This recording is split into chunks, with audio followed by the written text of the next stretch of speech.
کچھ نصیحت کریں تاکہ میں گناہوں سے باز آ جاؤں۔ ابراہیم بن ادم کی خدمت میں آدمی آیا تو آپ نے فرمایا کہ جب تجھے گناہ کرنے کی عادت پڑ گئی ہے اور تم گناہ کرنے لگو تو ایسا کرنا کہ رب کا رزق کھانا چھوڑ دینا۔ جو رب کا رزق کھا رہا ہے نا تو اس کو چھوڑ دینا۔ اب وہ حیران ہو گیا کہ یہ کیسی نصیحت ہے، بھلا میں رب کے رزق کے علاوہ کس کا رزق کھاؤں گا؟ رب ہی ہے جو اچھا رزق دینے والا ہے، اللہ خیر الرازقین، بہترین رزق دینے والا تو اللہ ہے، اس کا رزق چھوڑ کر اور کس کا کھاؤں گا؟ تو ابراہیم بن ادم نے کہا کہ کتنی افسوس کی بات ہے، جس رب کا تو رزق کھاتا ہے پھر اسی سے ڈرتا نہیں، گناہ کرتا ہے۔ اب وہ خاموش ہو گیا۔ پھر دوسری نصیحت فرمائی، فرمایا یہ اگر تیرا دل گناہ کرنے پر آ جائے تو گناہ کر لے تو رب کے ملک سے، سلطنت سے چلا جانا، کسی اور جگہ چلا جانا۔ اب پھر حیران ہو گیا، یہ کیا؟ جدھر جاؤں، جس جگہ جاؤں، ہر جگہ رب کی بادشاہی ہے، ہر جگہ تو رب کی حکومت ہے، جدھر جاؤں رب کی بادشاہی ہے، میں کہاں چھپ سکتا ہوں، کہاں جا سکتا ہوں؟ پھر آپ نے کہا کہ جب تم رب سے ایک ملک کو چھوڑ کر دوسرے ملک جا نہیں سکتا، کوئی ایسی ہے ہی نہیں جگہ کہ جہاں جاؤں، کہا کہ تو اگر کہیں اور نہیں جا سکتا، رب کا ملک چھوڑ نہیں سکتا تو پھر گناہ کیوں کرتا ہے؟ رب سے ڈرتا نہیں ہے، ڈرتے ہوئے تو پھر بھی گناہ کر لیتا ہے۔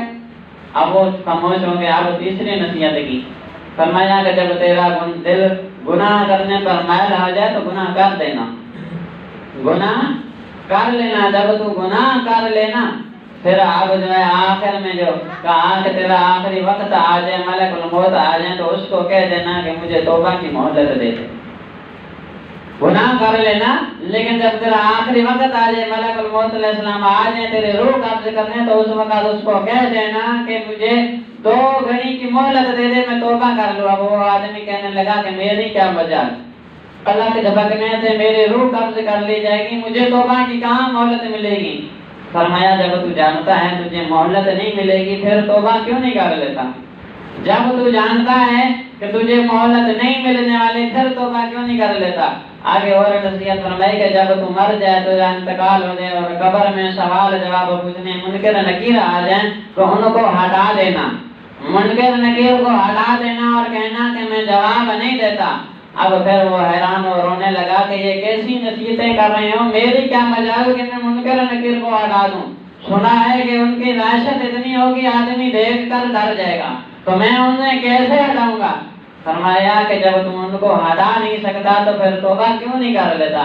آخری نصیحت فرمائی، بتایا کہ جب اگر تجھے ان گناہوں کے سبب جہنم میں ڈال دینے کا حکم ملے، تجھے فرشتے گھسیٹ کر جہنم کی طرف لے کر جا رہے ہوں تو اس وقت شور مچا دینا، رونے لگ جانا، میں نہیں جاؤں گا جہنم میں، میں نہیں جاؤں گا، مجھے نہ ڈالو۔ اب آدمی ہاتھ جوڑ کر کہنے لگا کہ یہ کیسے ہو سکتا ہے، میری کون سنے گا، میری کیا اوقات، میری کیا مجال کہ میں فرشتوں کو یہ کہوں اور فرشتے میری مان لیں؟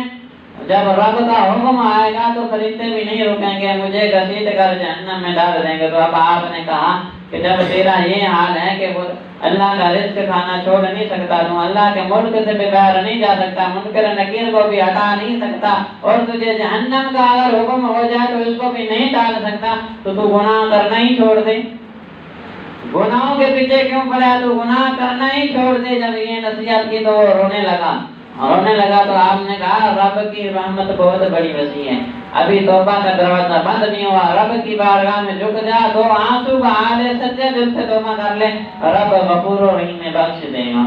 اب وہ آدمی آپ کے ہاتھ پر بیعت ہوا اور اس نے گناہوں سے توبہ کر لی۔